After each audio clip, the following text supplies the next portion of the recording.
Hi guys. So we are got a full plate ahead of us. We got a wonderful couple, Ashley and James, coming in from Michigan today. We've got a full schedule for them to finalize some things on some vendors that I've kind of put in place with them. And so they've got a full schedule today. It's going to be super fun, super cramped, super busy, but we're going to make things happen.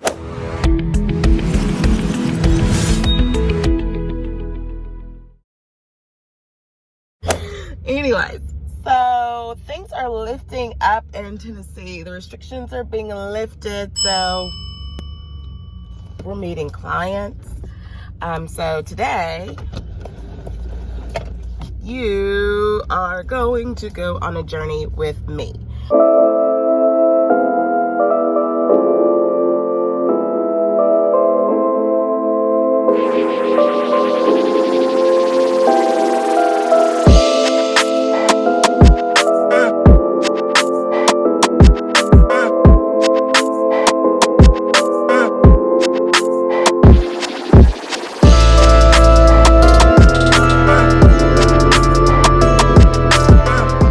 Just to tell you a little about this couple, they are from Michigan, and we're doing a destination wedding at the Hearthside up the Preserve. So that's a really nice venue with really great views. So today we went up to the Broadman Floor Shop in Lenore City, and we met with Miss Amanda, and we would have a floral consultations there. Then we went to the wonderful Anderson Rentals with Miss Angie and her team, just to kind of make sure that the linens that we kind of chose, or they chose from a distance, is what they really wanted. Shout out to Miss Angie, because when we pulled in, I gave her like a quick 30-40 minute phone call. Like, Miss Angie, you're rolling in last minute, I'm sorry. She had everything already set up based off our previous conversations about the linens and the napkin colors and the table settings. She had that already put together. So literally when we walked in the door, she was like, that's your table? Go check it out. And I was like, yes! So shout out to Miss Angie for handling that. And left from there, we went to Rothschild's for the tasting. Had a really good time with the tasting. They loved the food. And then we went to the actual venue at Hearthside of the Preserve. You'll see some footage of that. And then, yeah, got meeting with the photographer, meeting with Rachel Illy's gonna be the photographer. And then we've got Rachel Illy, and then we've got Tatiana is doing the makeup, Tatiana Wilcox. So we still got those two consultations. So it's been a very busy day, but that's good. So it's called customer service. That's what we do. We block off the time, get these appointments settled, especially for our destination brides. It's a busy, jam-packed day, but you just got to do it. So we were excited to be able to do this and accommodate them today. And just with everything that's going on, it was just good to have an in-person meeting. I've been having so many virtual meetings. It's been hilarious. But yeah, so it's been a really good day. And so this week has been very interesting for me, and I'm gonna tell you, I can't tell you now, but I'm gonna tell you later. I've been dealing with a lot of Karen and Kens, okay? Karen and Ken, who are always so worried about what Jackie's doing, what Jackie's not doing. So there was an interesting story that happened on Thursday. I'm gonna tell you about it later, but Karen and Ken are tired of me. I'm tired of Karen and Ken, and we are tired of each other. So for you insiders who know the real deal, you already know what I'm talking about. For you other people, it's all going to make sense later in the later video that I'm going to do. Things that have come out from this COVID. One, I hope you all are really watching how businesses treat their employees and their staffs during this time. I hope that you made a actual effort to see what companies are taking care of their employees, what initiatives they are taking in place, how they're affecting their pay scales, and what they're doing to support their staff. I really hope that you watched that and have been mindful of that, because there were some companies out here and some businesses I will no longer be supporting, just because when things got tough, or they just took advantage of loans that they shouldn't have taken up, whatever. So I just really hope that you're mindful of that, because I know I watched it. People that should have got hazard pay that aren't getting hazard pay.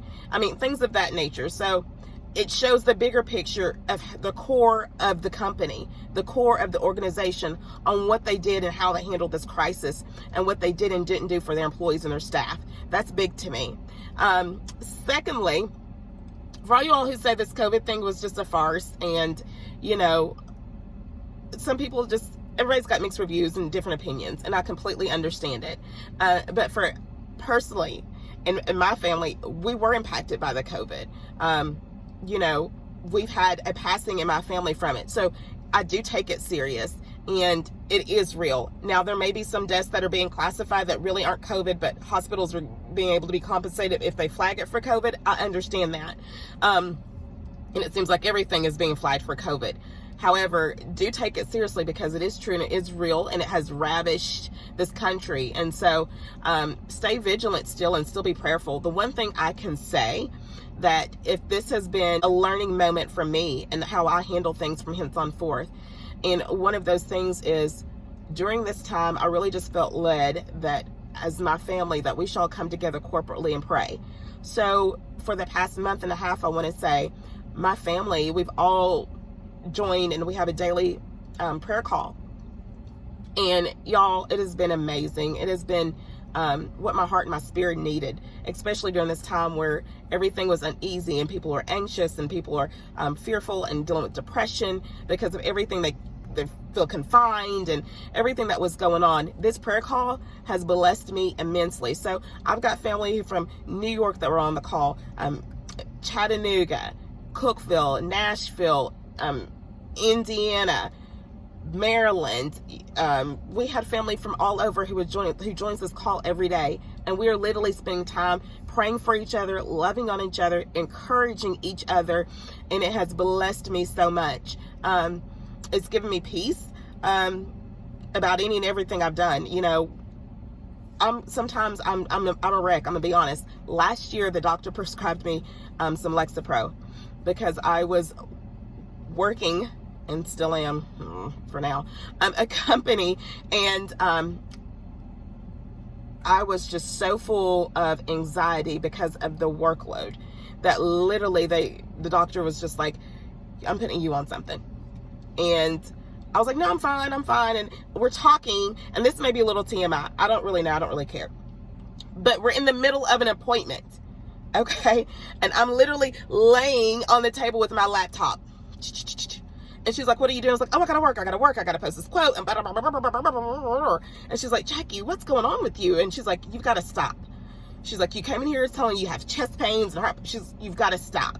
You're gonna hit a wall. And sure enough, I did. And so I'm saying that to say it's okay to take a little something to help you, because I had to take a little something to help me. Just 2 weeks ago, I got off the little something to help me.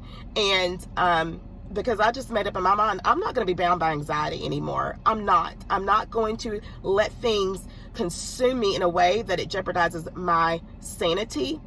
It takes away my peace. I'm not doing that anymore. And so as we come through and things are opening back up, and their stores opening up, and everything's supposed to go back to normal, whatever that looks like, which there will never be a normal again, because it's going to change from henceforth. I want you to be cognizant of the things that you reintroduce into your life, the things that you reintroduce that cause busyness. I've honestly taken a step back, and if it doesn't bring me joy, if it doesn't bring me peace, if it doesn't add to my peace, I don't want any parts of it. Don't want any parts of it. I don't. I will freely let it go. And that's the realization that I've come back to, that I have control. We've always had that control, right? But I think in the busyness of everything that's going on, we felt like we just had to do, work, go, do this, do that. And then we all had to hit like a master reset. A factory reset. That's what it is. We all had to hit a factory reset, and we all had to be confined. And during that confinement, for me, I reevaluated what's important. I reevaluated what I want to introduce back into my life, what's going to truly fulfill me, what's truly going to make me happy, what's going to add value to me, and not only to me, but to my family and to other people. If me being so consumed and so busy is causing me to miss moments with my family, it's not worth it. If I'm so stressed out and full of anxiety and panic all the time that my household is tense, it's not worth it. Many years ago, well, not I say many, but before I got married, I remember my dad saying to me, like 2 days before my wedding, we went out to lunch, and he said to me, Jackie, you've got to learn to be gentle with Princeton because sometimes you're just hard, you're just very independent, and you got to learn to chill and da-da-da-da-da. And I was like, yeah, Dad, I get it. He always would tell me, act like a lady, Jackie. And I'm like, what does that mean? Do I not act like a lady? But in that conversation, literally, it's like God told me this, like he dropped in my spirit, you are the thermostat for your home. Not physically that I can go and control the physical thermostat, the temperature of my home. My ambience, my energy, my presence is the thermostat in my home. So if I am stressed out, if I'm full of anxiety, if I'm frustrated, whatever it is, I'm setting that whole tone in my home. I'm setting that atmosphere in my home. And so during this time, it's like God reminded me of that again. He reminded me that I am the thermostat. So all these outside things that I'm letting control me, not anymore. Jobs, you don't control me. People, you don't control me.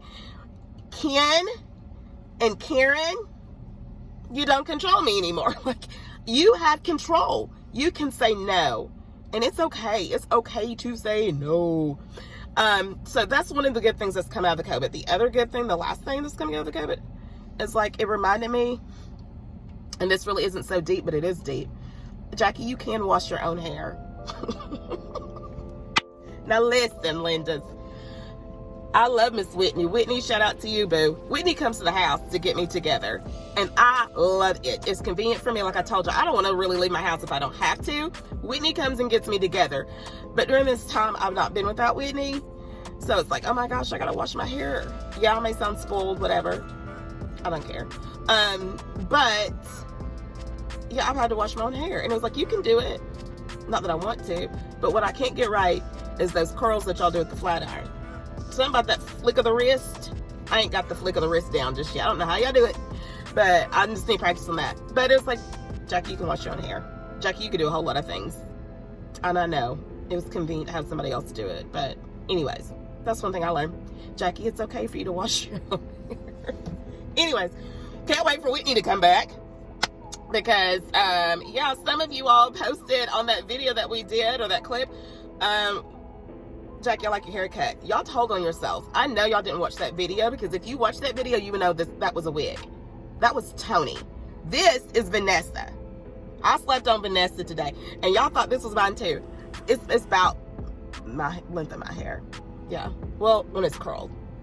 But anyways, this is Vanessa, because this is like something my cousin Vanessa would wear. Actually, I think she's got something similar. She put some blonde highlights in it, and it's super cute on her. But yeah, so I nicknamed this one Nessa. Nessa! But anyways, okay, that's all we got. Like, subscribe, comment, drop a like, it's hot. I've got a super funny story to tell y'all, but I gotta wait because I don't know how it's gonna play out. It all has to do with not muting yourself on a Zoom call. I'm like that meme. Or that emoji. Yeah, so I can't wait to tell y'all that story. Because I told y'all about those cameras and muting yourself on Zoom. But I'm at the point, I guess who don't care. She don't. Anyways, I'll talk to y'all later. Have a good weekend.